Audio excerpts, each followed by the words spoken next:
Bien, yo les invito para que solo por unos momentos más estemos de pronto en pie y démosle gracias al Señor y pongamos nuestro corazón delante de Él, que sea el Señor hablándonos en esta mañana. Padre, te damos muchas gracias en este día, en esta hora.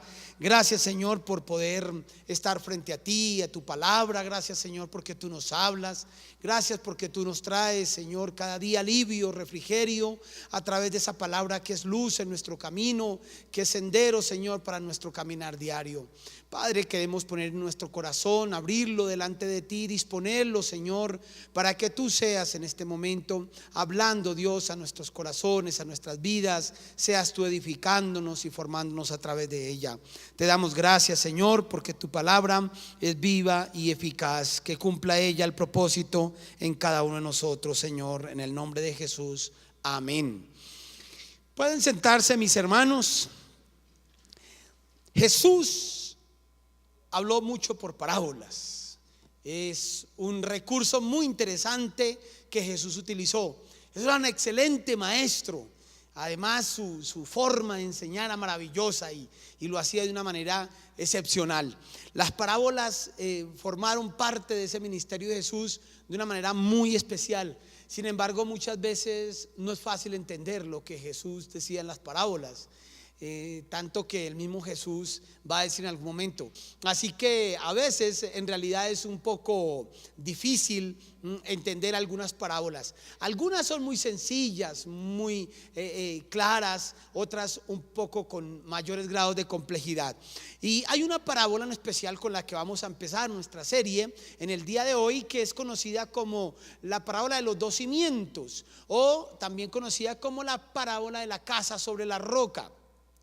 Bueno, en realidad, porque hay distintos nombres. Los nombres no son parte del original texto bíblico ni los discursos de Jesús. Jesús nunca empezó diciéndoles: bueno, les voy a compartir una parábola que he titulado La casa sobre la roca. Los títulos se los hemos puesto nosotros. Las casas editoriales, los que publican las Biblias, les ponen títulos a los textos bíblicos y a las historias para que nosotros tengamos un poco más de facilidad de reconocerlos. Sin embargo, algunas casas editoriales ponen unos títulos, otras ponen otros títulos y a veces varía. Por eso esta parábola la conocemos como la casa sobre la roca o la parábola de los dos cimientos.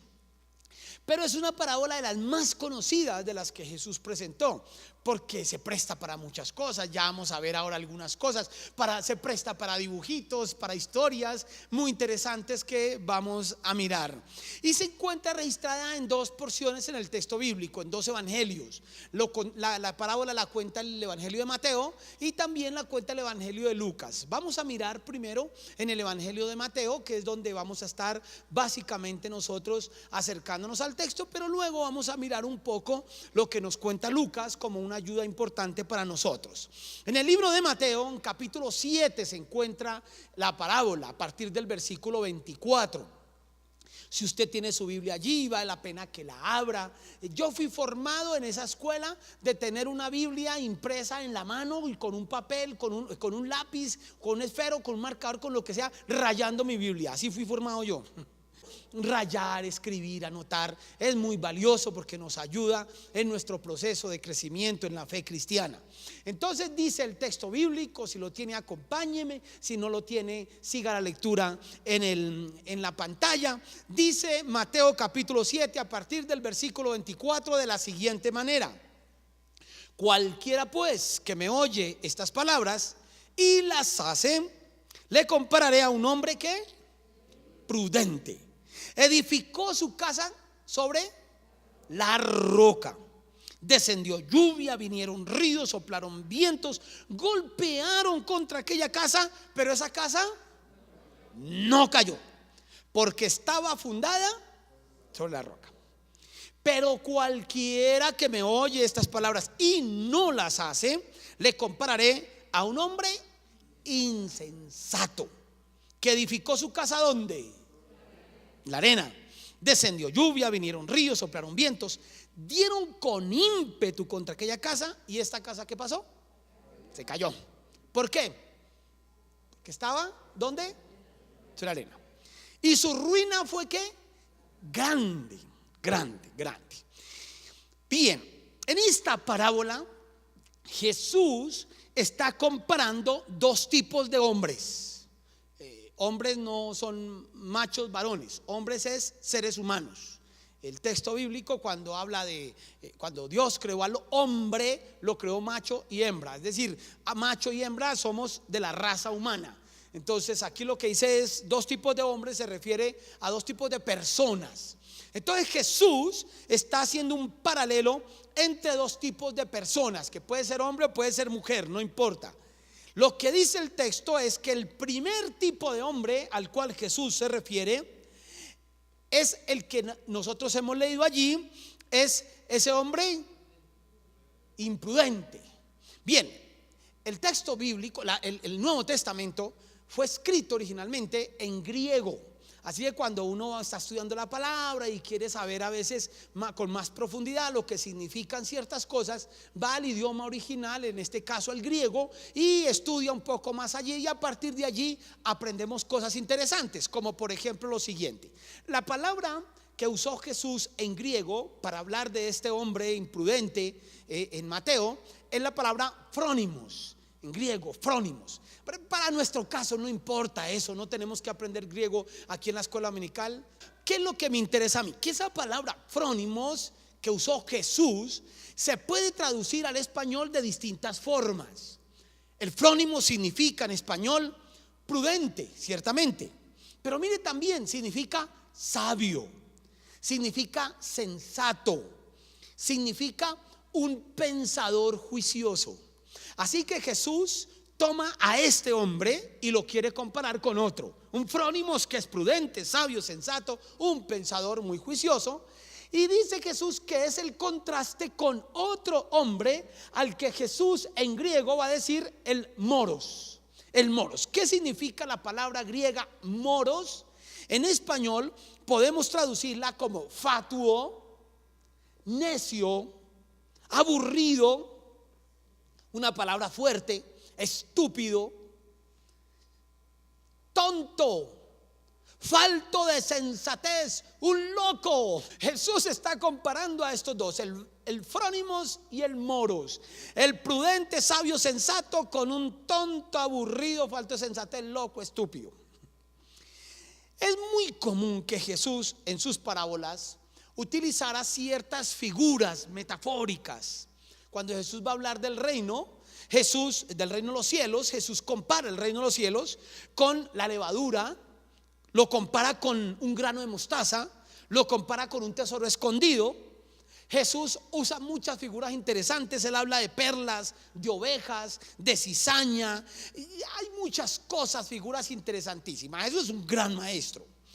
Habla de un tesoro escondido por allí y habla de muchas otras cosas. Pero es interesante que en esta parábola que hemos tomado hoy, Jesús utiliza un ejemplo de la vida real. Esto no es una figura ahí sacada de abajo la manga, es una figura real. Jesús está comparando a dos tipos de hombres, de seres humanos, el frónimos y el moros. Y para compararlos, Jesús cuenta una historia muy interesante que tampoco está lejos de la vida real. Jesús dice lo siguiente: el frónimos es un hombre prudente, sabio, sensato, pensador, juicioso. Por eso ese señor construyó su casa, ¿qué? Sobre la roca. Pero viene el moros, fatuo, loco, es un loco, un insensato. Por eso ese tipo falto de sensatez construyó su casa en la arena. Esto es algo muy directo. Esto no es una figura ahí como el grano de mostaza, como la levadura. No, es una cosa directa lo que Jesús está diciendo acá. Son dos tipos de hombres reales. ¿Conocen esos tipos de hombres ustedes? ¿Si se han topado con ellos? Son reales. Ahora bien, ¿quién es el loco y quién es el pensador juicioso en la parábola de Jesús? Jesús dice: frónimos, prudente, sabio, construye su casa en la roca, el otro en la arena. Tuve la gran fortuna de haber nacido en un hogar cristiano. Y uno de los hermosos recuerdos que yo tengo de mi niñez era como cada domingo mis padres me llevaban a la iglesia. Pero lo lindo de llegar a la iglesia cada 8 días es que yo asistía a la escuela dominical. Son de los primeros recuerdos que yo tengo desde mi infancia, asistir a la escuela dominical. Bien, allí se nos cuenta de manera muy interesante y muy ilustrativa, muy tradicionalmente, la historia de la siguiente manera. Buscando en internet, por ahí indagando sobre esta historia, me topé con esa historia típica que se cuenta sobre la casa sobre la roca. Y me encontré con un dibujo que ilustra los dos casos: el hombre prudente, el Frónimos, y el Moros. Me encontré con este dibujo que pueden observar ustedes allí. Ahí está el contraste del hombre sabio y del hombre necio. El sabio edificó su casa sobre la roca, obsérvenla ustedes, y el necio sobre la arena. Ese lo pueden encontrar ustedes en internet. Es el típico dibujo, el común que generalmente se nos cuenta. Pero además me encontré con la historia contada de la siguiente manera. Escuchen ustedes nuevamente el texto, pero ahora contado para niños. Dice de la siguiente manera. Se titula El hombre sabio y el hombre necio. Había una vez, hay que empezar así, ¿no? Toda historia empieza así. Había una vez un hombre sabio. Él quería construir una casa. ¿Dónde construiré mi casa?, se preguntaba el hombre. Ya lo sé, buscaré un lugar fuerte. Una roca es muy fuerte. Construiré mi casa sobre una roca. Yo fui maestro de escuela dominical. El hombre sabio trabajó mucho y construyó su casa sobre una roca. Hubo una gran tormenta, pero él estaba a salvo dentro de su casa. Su casa era muy fuerte porque él la había construido sobre la roca. Había una vez también un hombre necio. Él también quería construir una casa. ¿Dónde construiré mi casa?, se preguntó el hombre necio. Ya lo sé, la haré en un lugar donde pueda pasarla muy bien. Puedo pasarla bien en la arena. Construiré mi casa sobre la arena. El hombre necio trabajó mucho, construyó su casa sobre la arena. Después vino una gran tormenta, pero él no estaba a salvo. Su casa se cayó y se fue al mar. Y el hombre necio se quedó sin casa. Ay, tan bonita, ¿no? Esta es una historia contada para los niños. Es una forma de contar la historia, una forma interesante. En ella usted puede observar que la casa del sabio está sobre la roca. La casa del sabio. La casa del sabio está sobre la roca, pero el necio allá está sobre la hamaca, allá en la playa, feliz, meciéndose en su casa sobre la arena. Noten ustedes que la casa que está sobre la roca, aunque llueve, no se inunda. ¿Ven? ¿Por qué? Porque la roca, como es alta, la casa está allá arriba y entonces no se inunda. Pero la otra casa, como está al nivel del mar, cuando el mar sube un poquito y vienen las olas, entonces la casa que está sobre la arena se inunda. Mis hermanos, seguramente para explicar la historia a los niños así es una forma bonita de hacerlo, y se presta para poner dibujitos y para poner muñequitos. Pero si a usted le contaron la historia así en escuela dominical, lo voy a decepcionar hoy. Se la contaron mal. Si usted la ha contado así en escuela dominical, le toca que cambie los muñequitos ya.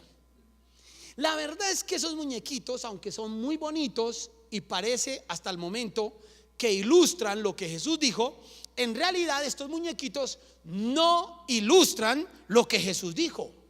¿Cómo así? ¿Qué pasa aquí? Bien, miremos con cuidado la parábola nuevamente. La parábola en Mateo dice de la siguiente manera: un hombre prudente un hombre prudente, edificó su casa sobre la roca. Sobre la roca. Ahora observe lo que dice luego. Descendió lluvia, vinieron ríos, soplaron vientos y golpearon aquella casa. ¿Pero la casa qué? O sea que el agua no se quedó abajo. No es que la casa está arriba de la roca y el agua está abajo, entonces yo vivo feliz aquí porque el agua no llega. No, el texto, Jesús en la palabra dice, el agua llegó y los ríos golpearon contra la casa. Lo que ocurre es que la casa no cayó. El hombre insensato la edificó contra la arena. Descendió lluvia, vinieron ríos, soplaron vientos y golpearon la casa.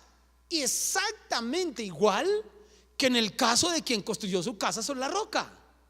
¿Cuál es la diferencia entre las dos casas?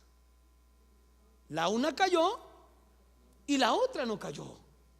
Pero noten que lo que experimentan las dos casas es exactamente lo mismo. Así que aquí hay algo extraño. Vamos a mirar qué es lo extraño que hay. Jesús de lo que está hablando es de la construcción de una casa. Y Jesús dice, al construir una casa usted tiene dos posibilidades. La construye en la arena o la construye en la roca. Jesús nos está mostrando aquí que hay un problema que es muy interesante. Este problema, déjenme decirles, en Mateo es más difícil detectarlo. Por lo tanto, si nos ayudamos con Lucas, tal vez nos quede más claro el problema que hay aquí que nos está mostrando Jesús. Vamos a ir por un momento a Lucas solo para descubrir el problemita que hay y volvemos luego a Mateo. ¿Qué dice Lucas? ¿Cómo cuenta Lucas la historia? Dice lo siguiente: ¿por qué me llaman Señor, Señor y no hacen lo que yo les digo?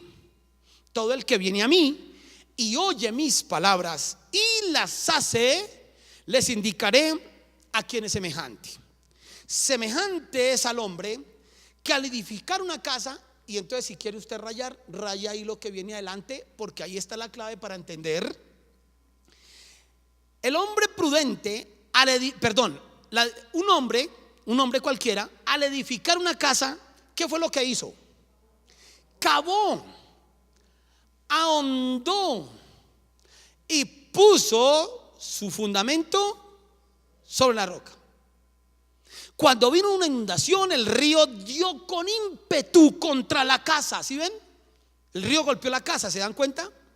O sea, el agua sí subió hasta la casa. Seguramente hasta la inundó. Pero ¿qué pasó con esa casa? No se cayó. La casa no se movió porque estaba, ¿qué cosa?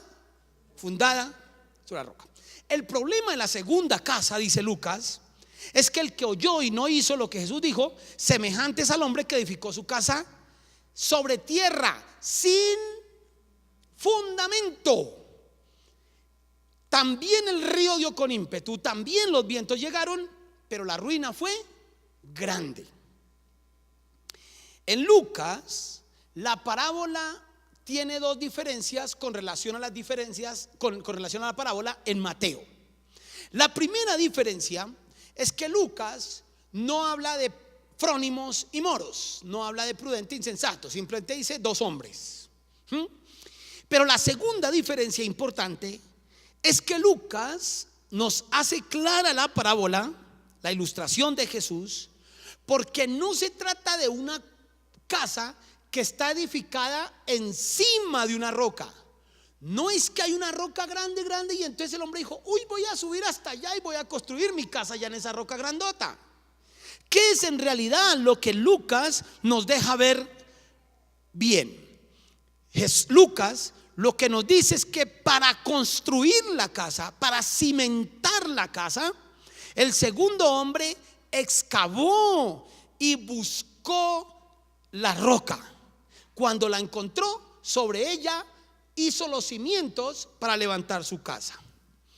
En realidad, mis hermanos, tanto Mateo como Lucas están diciendo lo mismo, lo están diciendo de manera diferente. Entonces Lucas lo deja ver con más claridad, pero es lo mismo que dice Mateo. El asunto, mis hermanos, es que aquí necesitamos conocer una cuestión técnica. Vamos a tener una pequeña clase de construcción para comprender lo que Jesús está diciendo y lo que Mateo nos advierte. Cuando nosotros, o cuando Jesús dice más bien que el hombre edificó su casa sobre la roca, se refiere a un hombre que de manera muy acertada, por eso es que se le llama prudente, sabio, un pensador sensato. Ese hombre, para construir, cavó y encontró roca. Esta es la idea en toda construcción. Hay que construir sobre suelos firmes. Yo no sé cuántos de ustedes hayan construido su propia casa o trabajaron en construcción o vieron cuando se estaba haciendo una construcción por allí y se dan cuenta que ¿cómo comienza uno a construir? Excavando hacia abajo. Y se comienza, no se hacen las casas como si fuera una carpa ahí de acampar, ¿no? Ahí donde llegamos, sino que hay que excavar. La idea de excavar, ¿cuál es? Uno a veces ve a un tipo que excava y uno dice, uy, el vecino no excavó tanto. Ese otro edificio es más alto y excavaron más poquito. ¿Por qué unos excavan más que otros? Porque siempre hay que excavar hasta encontrar un suelo firme, sólido, sobre el cual se pueda construir. Ojalá el suelo que encontremos sea roca. Y entonces si se encuentra la roca, pues ahí no hay nada más que hacer, ahí se construye. Bueno, les estoy contando un poquito todo esto porque si no sabe usted, soy arquitecto. Entonces me queda más fácil entender lo que Jesús estaba diciendo. En una ocasión estábamos construyendo un edificio de 5 pisos que era un albergue de niños, un lugar de refugio para niños, en un barrio marginal aquí en Bogotá, al sur de Bogotá, bien al sur, en la 30 y algo sur, en el barrio Inglés. Y allí fuimos a hacer un edificio de 5 pisos. Así que empezamos a excavar para hacer el edificio. Y empezamos a excavar. 20 centímetros habíamos excavado y nos encontramos con una gravilla durísima. Y dijimos, uy, caramba, alguien botó gravilla aquí antes de construir. Y empezamos a tratar de abrir esa gravilla. Cuando descubrimos que no era una gravilla que alguien había botado, es que el suelo era pura gravilla, pura piedra. Dijimos, caramba, qué bueno, no hay que excavar. Así que excavamos 20 centímetros y pusimos una viga y sobre eso levantamos el edificio de 5 pisos. Ahí está, hace más de 20 años. Y ahí está, intacto, sin grietas, ni nada, en perfectas condiciones. Unos años más adelante fuimos a hacer unas casas de un piso por los lados de Ciudad Favidi y empezamos a excavar. Y esa zona fue una zona de Bogotá donde fue pantano y secaron el pantano a punta de basuras, echaban basuras y era un botadero allá. Y cuando empezamos a excavar nos encontramos bolsas plásticas, tarros, papeles, botellas y escabe y agua y pantano y lodo y barro y 50 centímetros y 80 y 1 metro y 1,5 y 2 y 2,5. Y para hacer casas de un piso tuvimos que excavar 2,5 metros. En el otro 20 centímetros hicimos un edificio de 5 pisos. En este caso, un edificio de 5 pisos, excavamos 20 centímetros. Y en el otro, para una casa de un piso, excavamos 2,5 metros. Porque todo depende del suelo que encontremos. Y cuando uno empieza a excavar y no encuentra suelo firme, ¿qué tiene que hacer? ¿Saben lo que hay ahí en el dibujo, a la fotografía al lado izquierdo? Se llaman zapatas. ¿Qué es una zapata? Es una piedra postiza. Cuando uno está excavando y no encuentra suelo firme, tiene que fabricar la piedra. Entonces se hace una zapata, que es una especie de piedra que uno fabrica, y sobre esa zapata levanta la construcción. Pues resulta, mis hermanos, que Jesús sabía muy bien de esto. Y esto es lo que Jesús está diciendo. Jesús nos está enseñando la importancia de excavar hasta encontrar suelo firme. Ahora bien, si hemos entendido esta figura que está presentando Jesús, miremos entonces qué es lo que Jesús quiere enseñarnos aquí. ¿Qué es lo que hay detrás de la enseñanza de Jesús? Volvamos a la parábola y dice Jesús lo siguiente: cualquiera pues que me oye estas palabras y las hace. Miren cómo empieza Jesús: cualquiera que me oye estas palabras y las hace, le compararé al hombre prudente que edificó su casa sobre la roca. Y después dice: y cualquiera que me oye estas palabras y no las hace, le compararé con el hombre insensato, el loco, el medio perdido. Pero miren cómo empieza Jesús su discurso: cualquiera que me oye estas palabras y las hace, o cualquiera que me oye estas palabras y no las hace. Por lo tanto, aquí tenemos que preguntarnos: ¿de qué palabras es que habla Jesús? ¿Cómo así que el que me escucha estas palabras? ¿Cuáles palabras?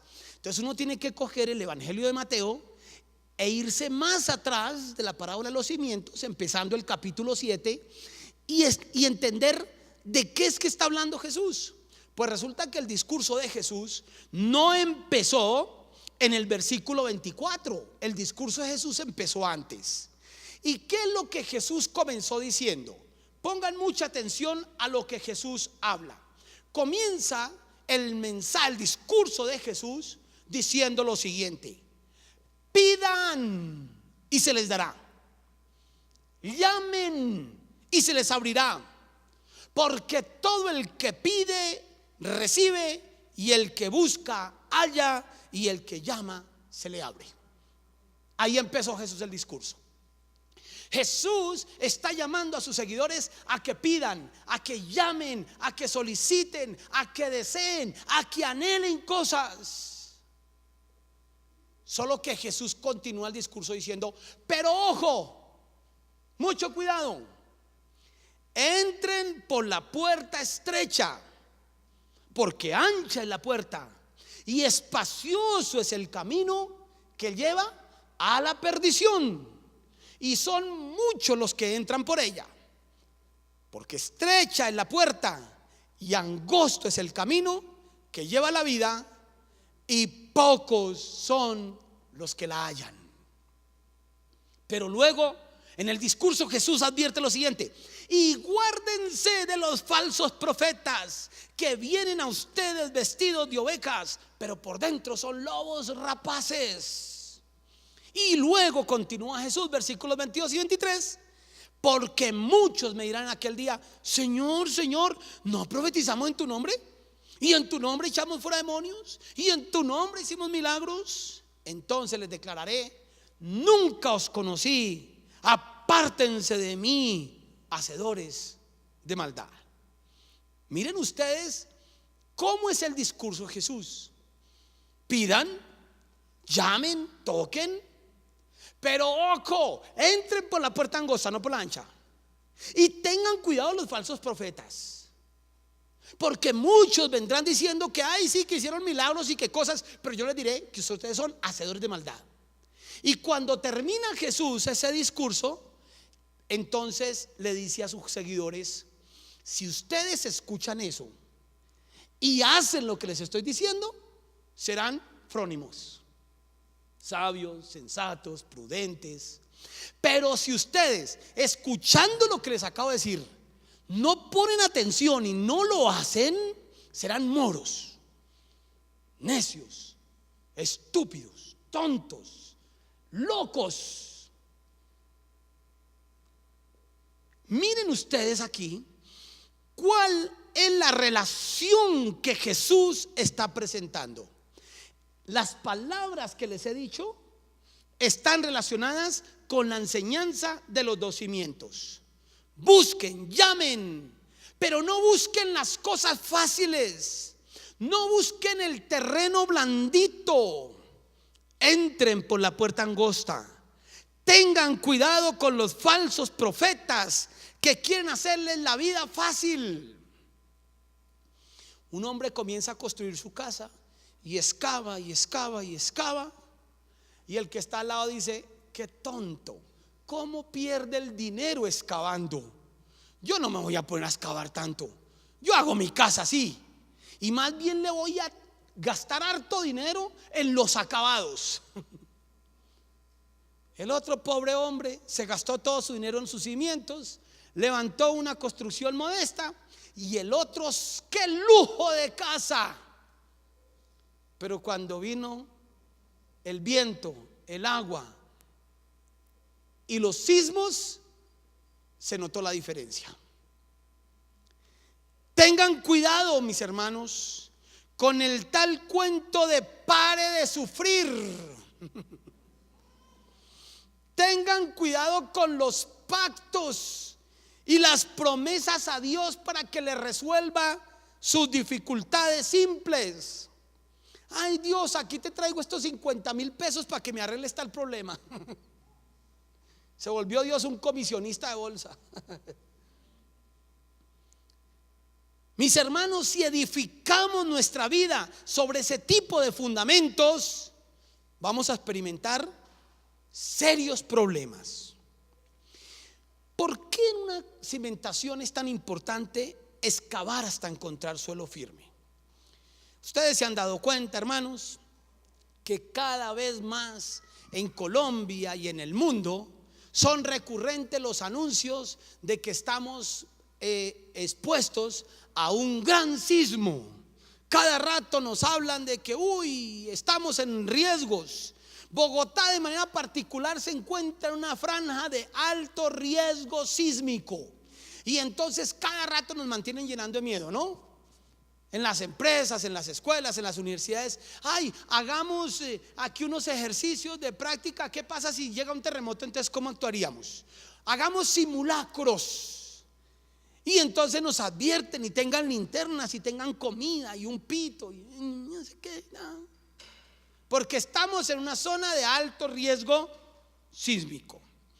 Pues bien, mis hermanos, las estadísticas cada vez más nos muestran que hay construcciones en Bogotá, o que en Bogotá, si llega a haber un sismo medianamente fuerte, un terremoto en Bogotá, serían muy poquitas las construcciones que permanecerían en pie. Muy poquitas. Según un reporte que recibí recientemente acerca de las construcciones que permanecerían firmes, se encuentra un edificio de 5 pisos en el barrio Inglés, y unas casas en el Tintal. Y que eso es de lo poco que quedaría firme en Bogotá, me contaron por ahí. Mis hermanos, cuando en Colombia hemos venido viviendo tantos sismos fuertes como los que hemos venido viviendo desde hace varios años atrás, se han venido cambiando las normas de construcción. Cada rato hay nuevas normas. Y entonces hay una norma que entró por allá como en el año 80 y algo, yo no recuerdo exactamente. Si hay aquí un ingeniero civil que me recuerde, se lo agradezco.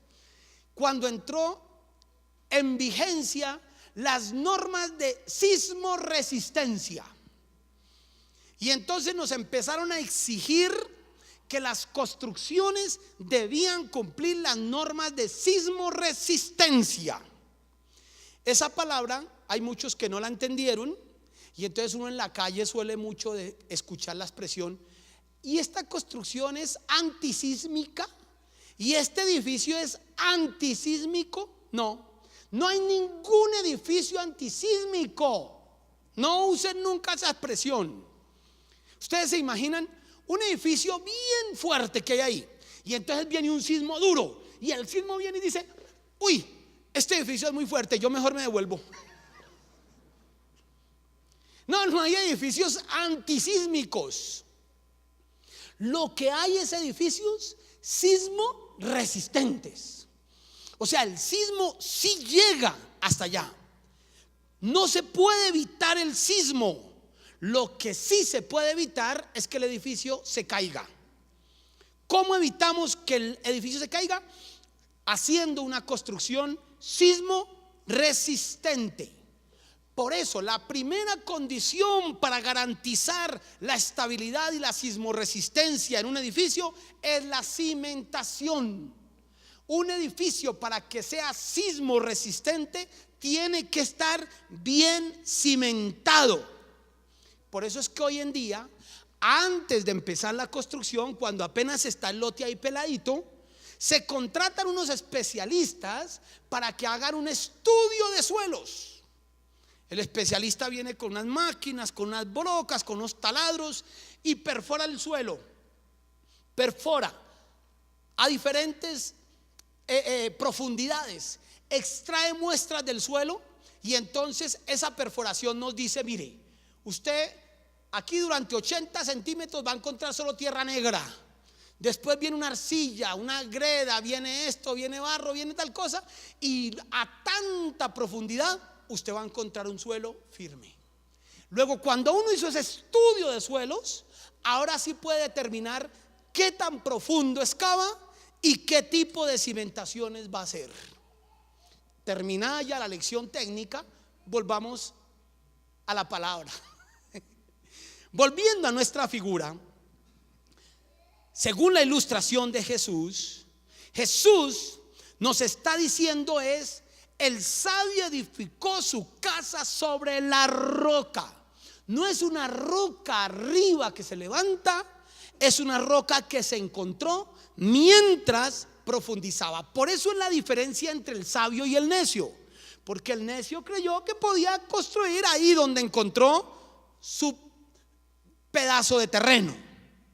Cualquiera pues, dice Jesús, que me oye estas palabras y las hace, le compararé al hombre prudente que edificó sobre la roca.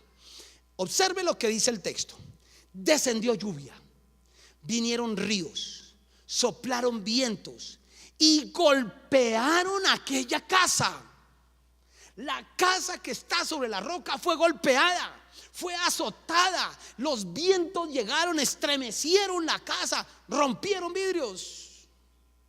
Pero la casa permaneció firme. El mismo vendaval le llegó a la otra casa. El mismo. No es que a la primera casa le llegaron agüitas suaves y al otro le llegaron un río con piedras y palos. No, es la misma, mismo río. Por la segunda casa cayó. Su ruina fue grande. ¿Qué tienen que ver los cimientos con la estabilidad de la construcción?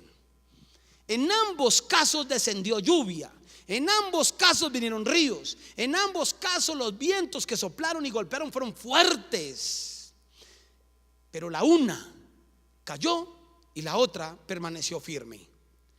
Mis hermanos, aquí viene la parte dura de esta historia.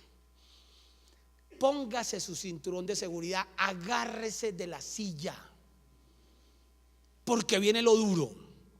Mis hermanos, los fuertes vientos, las lluvias y los ríos vendrán y golpearán a cada uno de nosotros. Las crisis nos llegan a todos los seres humanos. Si hemos vivido cosas tan terribles, y vendrán cosas peores vendrán, hermano. Ay, pues que ese Milton es negativo, es pesimista. Me desato en el nombre de Jesús de esas cosas que está diciendo Milton. No, mi hermano, le tengo otra noticia. No lo estoy diciendo yo, eso no me lo inventé yo, lo está diciendo el Señor. ¿O qué creen? ¿Que la historia es sobre una casa? No, señor, la historia no es una casa. La casa de la que habla el texto bíblico somos usted y yo. Y Jesús nos advirtió: vendrán ríos, golpearán vientos, lluvias impetuosas vendrán sobre cada uno, sobre usted y sobre mí. Y le voy a decir algo, hermano, eso no lo podemos evitar. Ese cuentico de que como somos cristianos a nosotros no llegan los problemas, que no nos llegan problemas. ¿Acaso usted no se dio cuenta que cuando llegó al Señor fue cuando empezaban los problemas?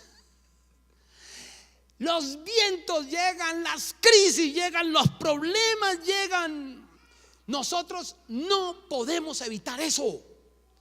Lo que sí podemos y tenemos que evitar es que las crisis nos tumben. Tenemos que hacer construcciones sismo resistentes. Nosotros no somos antisísmicos. Somos sismo resistentes. A esto es a lo que nos lleva Jesús con esta parábola. Todos tenemos que experimentar crisis. Por eso es que Jesús nos dice: tenemos que estar bien cimentados. Cuando llegan los terremotos, las construcciones se mueven, pero no todas caen. Vendrán circunstancias a nuestras vidas que nos harán sacudir, nos estremecerán fuertemente. Quizás hasta se nos rompan los vidrios, quizás hasta se nos muevan los muebles de nuestra vida, quizá todo nos dé vueltas en derredor. Pero un cristiano cimentado sobre la roca será una construcción sismo resistente. El apóstol Pedro, en su primera carta, nos habla de los mismos sismos y de los mismos terremotos que llegan a la vida del cristiano. O sea que no es solamente Jesús y Milton los que hablan de eso, también Pedro. En realidad yo solo lo que estoy leyendo es lo que ellos hablaron de esto. Pedro, en su primera carta, capítulo 5, versículo 10, dice lo siguiente: mas el Dios de toda gracia, que nos llamó a su gloria eterna en Jesucristo, después que hayan padecido un poco de tiempo. ¿Después que qué? ¿Y a quién le está hablando? A los musulmanes por allá del Medio Oriente, ¿cierto?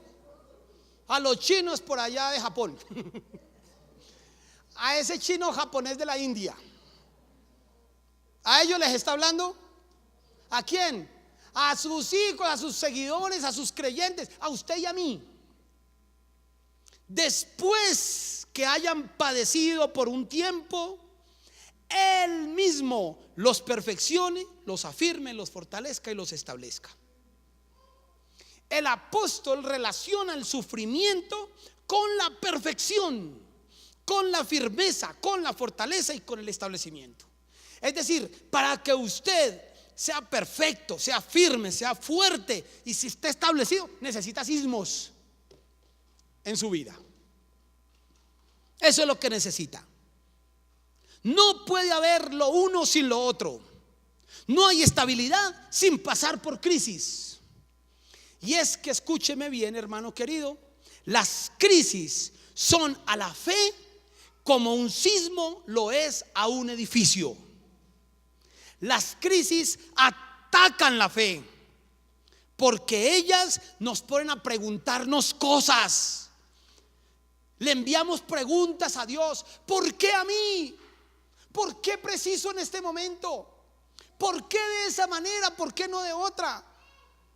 ¿Por qué esto y no más bien lo otro? Y le preguntamos a Jesús y a Dios.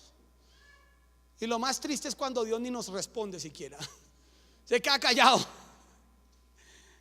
Y peor, más nos desesperamos. Pero que Dios al menos contésteme que le estoy hablando. Bueno, a veces es que Dios en realidad sí nos responde, solo que nos responde de una manera que nosotros no detectamos. Y entonces pensamos que no está respondiendo. Pero las crisis ponen a prueba nuestra vida. Construimos un templo en una ocasión, templo de una congregación cristiana, y estábamos en el culto, la inauguración del templo en el año 92, 93, qué sé yo. Y estábamos en el culto de inauguración. Empezó a las 10 de la mañana, me habían invitado y estábamos allí inaugurando el templo. 10:30 de la mañana, un tremendo sismo aquí en Bogotá, fuerte, tembló durísimo. Y empieza a moverse ese edificio. Ahí vienen a quien miraba todo el mundo. Como preguntándome: Milton, ¿y esto sí aguanta? Acabamos de terminar inaugurándolo y ya soportando un sismo. Cuando pasó el sismo y no pasó nada, dijeron: esto está fuerte. Las crisis prueban nuestra fortaleza. Las crisis son necesarias porque ellas nos hacen afirmar en nuestra fe. Las crisis suelen convertirse en instrumentos efectivos para probar nuestra fe. Ellas demuestran lo sólido que es el edificio que nosotros hemos construido. Hay que rescatar el propósito positivo y significativo, la parte pedagógica de las crisis. Gracias a las crisis, el creyente no se queda con una concepción cómoda de la fe. Ay, no, vivimos tan rico porque aquí no pasa nada. Cuando llegan las crisis, nuestra fe es puesta a prueba. Los padecimientos, lo que llamamos nosotros crisis, nos hacen sufrir, claro que sí. Pero sepa algo, no hay ser humano que no atraviese crisis. Hay quienes pretenden darnos fórmulas para que paremos de sufrir, pero no hay tal. Lo importante es permanecer firmes en nuestra fe. Una vez tomaron a 3 hombres, Sadrach, Mesach y Abednego, y los echaron a un horno de fuego y les dijeron: o niegan a su Dios o los quemamos. ¿Acaso Dios los puede librar? Ellos dijeron: sí, Dios nos puede librar, pero vamos a advertir una cosa: aunque no nos libre, seguiremos firmes. Mis hermanos, nos preguntamos aquí: ¿cómo construir un edificio sismo resistente? Esa es la primera pregunta que se hace un hombre sabio, un frónimos. ¿Cómo? Una mujer sabia. ¿Cómo? Esa es la primera pregunta que tenemos que hacernos. Y Jesús nos da la respuesta. Pidan, sí. Busquen, sí. Golpeen, sí. Llamen, dice Jesús. Pero cuidado, no busquen las cosas fáciles. No busquen el terreno blandito. No busquen lo rápido y lo externo solamente. Excaven. Busquen suelo firme. Entren por la puerta angosta. Y tengan cuidado de los falsos profetas que les quieren hacer la vida fácil. Comiencen por hacer un buen estudio de suelos. No se trata de parar de sufrir, hermanos. Se trata de ser sismo resistentes. Se trata de ser capaces de soportar las luchas, resistiendo firmes en la fe. Llegarán terremotos, lluvias, vientos, tragedias, incluso aviones se pueden estrellar contra nosotros. Pero si nos humillamos, dice Pedro, ante la poderosa mano de Dios, el perito arquitecto que nos ha diseñado nos exaltará cuando sea tiempo. Y eso solo es posible si cuidamos de construir adecuadamente el edificio de la fe. La palabra, mis hermanos, la palabra de Dios es la única estructura que garantiza firmeza en nuestra vida. Construyan muros sólidos, amarrados a la estructura. Esos son los muros de la oración. Eviten toda ruina. Tengan seguridad, estabilidad y permanencia. Hermanos, que el fundamento de nuestra fe no sea puesto por predicaciones laxas, predicaciones livianas, encantamientos de predicadores que nos vienen a enseñar sutilezas en la vida cristiana. Hombres inescrupulosos y amadores de sí mismos que nos engañan con discursos bonitos a nuestros oídos. Hombres que van tras la avaricia y conducidos por las modas del momento. Si cuidamos de hacer esto, si cuidamos eso, seremos frónimos, sabios, prudentes y sensatos. Pero si no lo hacemos, seremos hombres moros, tontos, necios y locos. A Él sea la gloria, el imperio por los siglos de los siglos. Amén. Señor,